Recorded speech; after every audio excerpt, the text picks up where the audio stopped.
তুমি কি একজন ভালো প্রোগ্রামার হতে চাও, অথবা একজন ভালো ব্যাকএন্ড ডেভেলপার, অথবা কম্পিউটার ব্যবহার করার সময় অন্যদের থেকে দ্রুত এবং আলাদা হতে চাও? তাহলে আজকের ভিডিওটা তোমারই জন্য। তাই ভিডিওটা স্কিপ না করে শেষ পর্যন্ত দেখতে থাকো। আসসালামু আলাইকুম এভরিওয়ান, কেমন আছো সবাই? আশা করি সবাই ভালো আছো। তো সবাইকে স্বাগতম জানাই আমার আরও একটি নতুন ভিডিওতে। আজকের ভিডিওতে আমরা দেখতে চলেছি উইন্ডোজ কমান্ড লাইন এর কিছু গুরুত্বপূর্ণ বেসিক কমান্ড সম্পর্কে, যেগুলো প্রতিটি সিএসসি স্টুডেন্ট এবং বিগিনার প্রোগ্রামার এর জন্য জানা অত্যন্ত জরুরি। এই ভিডিওতে তুমি যা যা শিখবে, সিএমডি কি এবং কেন প্রোগ্রামারদের জন্য এটি গুরুত্বপূর্ণ, তাছাড়া ফোল্ডার ও ফাইল কীভাবে কমান্ড দিয়ে তৈরি করতে হয় ও ডিলিট করতে হয়, এবং কিছু বেসিক কমান্ড যেগুলো আমাদের সবার জানা উচিত। তাছাড়া সিএমডি ব্যবহার করে সি বা সি প্লাস প্লাস অথবা জাভা অথবা পাইথন কিভাবে রান করা হয় ইত্যাদি। আর ভিডিওটা যেন তোমরা সহজে বুঝতে পারো সেজন্য আমি এটাকে দুইটি পার্টে ভাগ করে উপস্থাপন করেছি। তাই ভিডিওটা স্কিপ না করে শেষ পর্যন্ত দেখতে থাকো। তাই দেরি না করে চলো আজকের ভিডিওটা শুরু করি।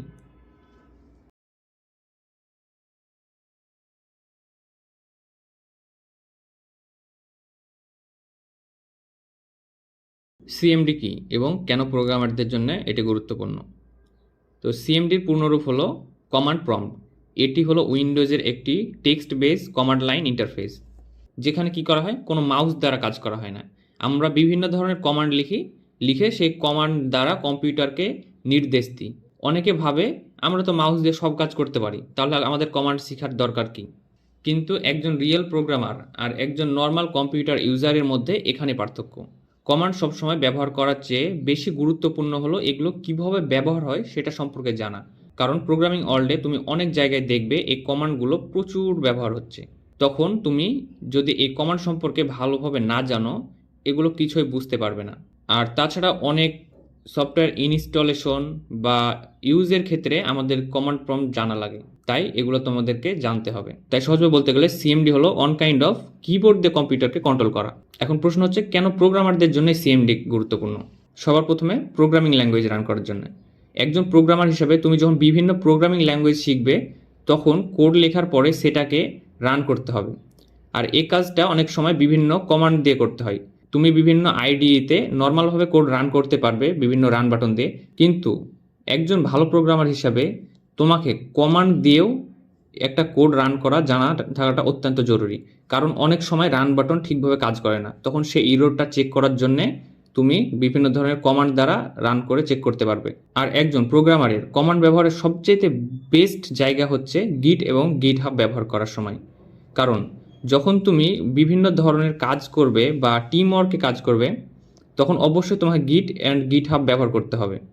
আর গিট অ্যান্ড গিট হাবে বিভিন্ন প্রজেক্ট আপলোড করা, আপডেট করা বা টিমের সাথে বিভিন্ন কাজ করার জন্যে তোমাকে কমান্ড ইউজ করা লাগবে। কারণ গিট হাবে অধিকাংশ কাজ সব কমান্ডের সাহায্যে হয়ে থাকে।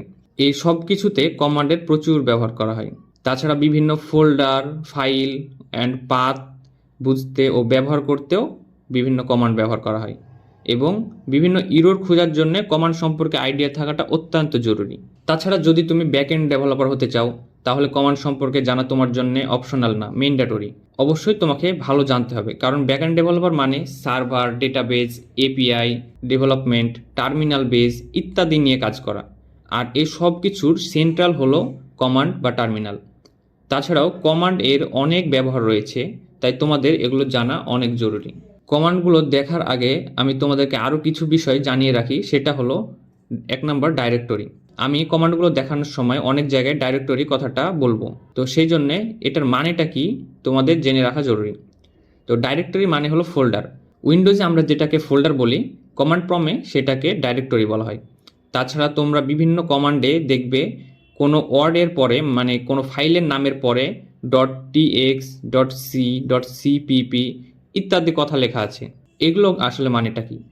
এগুলোর মানে হলো ওই ফাইলটার টাইপ কি সেটা বোঝায়।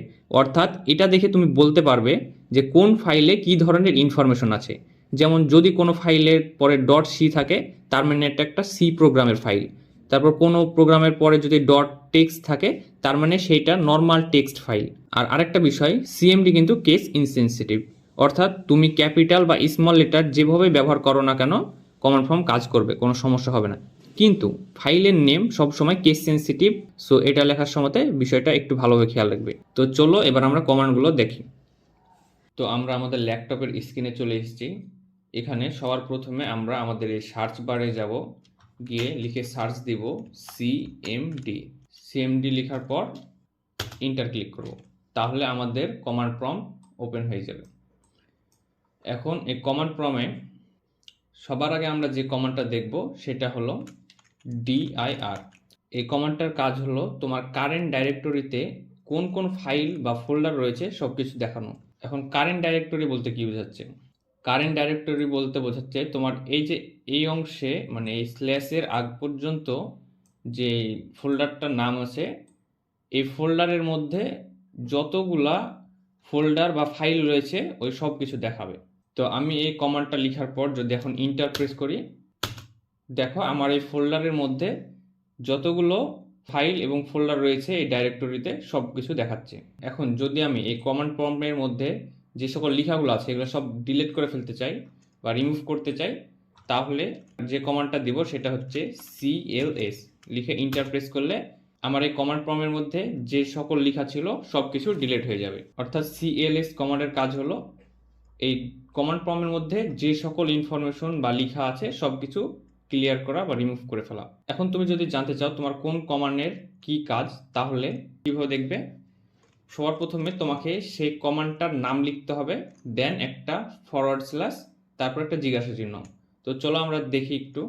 প্রথমে যদি আমি cls কমান্ডটার কাজ দেখি, তো প্রথমে কি করতে হবে আমাদেরকে?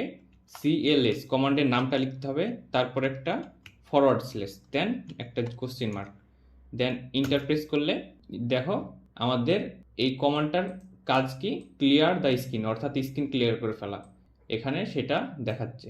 তো তাহলে কি, যদি আমরা কোন কমান্ডের কি কাজ সেটা দেখতে চাই, তাহলে সবার প্রথমে আমাদেরকে কমান্ডের নাম দিতে হবে, তারপর একটা ফরওয়ার্ড স্ল্যাশ, দেন জিজ্ঞাসা চিহ্ন লিখে ইন্টার প্রেস করলে আমরা দেখতে পাবো সেই কমান্ডটার কি কাজ। এবার যদি তুমি তোমার এই কমান্ড ফর্মে হেল্প কিওয়ার্ডটি লিখে ইন্টার প্রেস করো, তাহলে দেখবা এখানে অনেকগুলা লিস্ট চলে আসছে। এখন এই লিস্টগুলা কি? এই লিস্টগুলা হচ্ছে তোমার বিভিন্ন যে সকল বেসিক কমান্ড রয়েছে এই কমান্ড ফর্মের ব্যবহৃত, সেই সকল কমান্ডের লিস্ট এগুলা। অর্থাৎ এখানে দেখো, যদি তুমি কিছু কমান্ড দেখতে চাও, যে কপি নামের আমাদের একটা কমান্ড রয়েছে, যেটার কাজ কি? Copy on or more file to another location, মানে কি একটা ফাইলকে একটা লোকেশন থেকে অন্য লোকেশনে কপি করা। বা ডেট, ডিলিট, dir, অর্থাৎ যেটা আমরা দেখলাম, আমরা কি ছোট হাতের অক্ষরে লিখছিলাম, এটা বড় হাতের অক্ষরে আছে।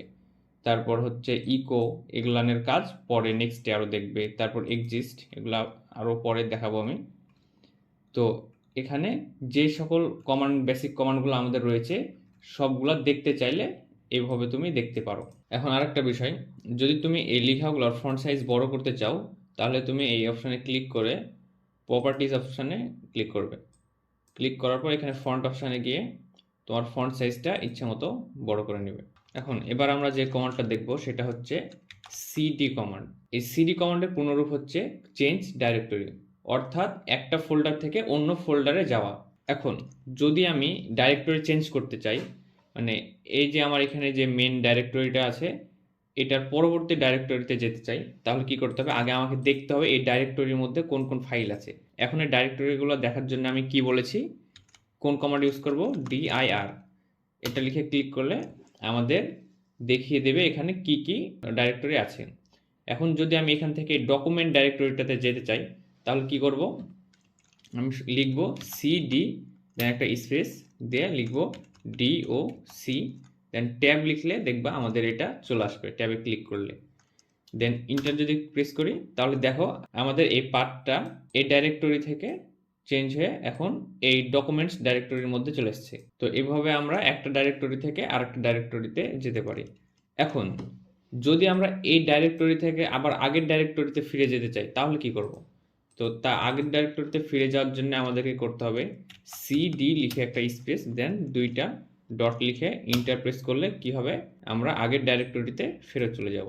এখন যদি আমরা এই যে আমাদের রুট যে ডাইরেক্টরি আছে সি ড্রাইভ, এই ড্রাইভে ডাইরেক্ট যেতে চাই সরাসরি, তাহলে যদি তুমি সিডি লিখে একটা ব্যাকস্ল্যাশ লিখো, দেন ইন্টার প্রেস করো, তাহলে দেখবা সরাসরি তুমি তোমার রুট ড্রাইভে চলে আসবে।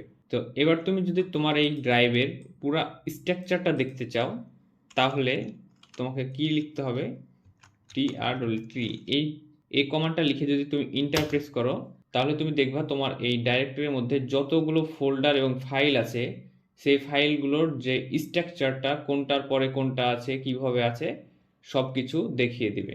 আমাদের ফার্স্ট পার্টটা এতদূর পর্যন্তই রাখছি। পরবর্তী পার্টে আমরা আরও বেশ কিছু কমান্ড সম্পর্কে দেখব। তো যদি তোমাদের এই পার্টে বুঝতে কোনো কিছু সমস্যা হয়ে থাকে, তো অবশ্যই নিচে কমেন্ট করে জানাতে পারো। আর যদি ভিডিওটা ভালো লেগে থাকে, তাহলে ভিডিওটা একটা লাইক করে দিতে পারো। আর পরবর্তী পার্টগুলো যেন মিস না করে ফেলো, সেই জন্য চ্যানেলটিকে সাবস্ক্রাইব করে রাখতে অবশ্যই ভুলবে না। তো দেখা হচ্ছে পরবর্তী ভিডিওতে। আজকে এই পর্যন্তই। আল্লাহ হাফেজ।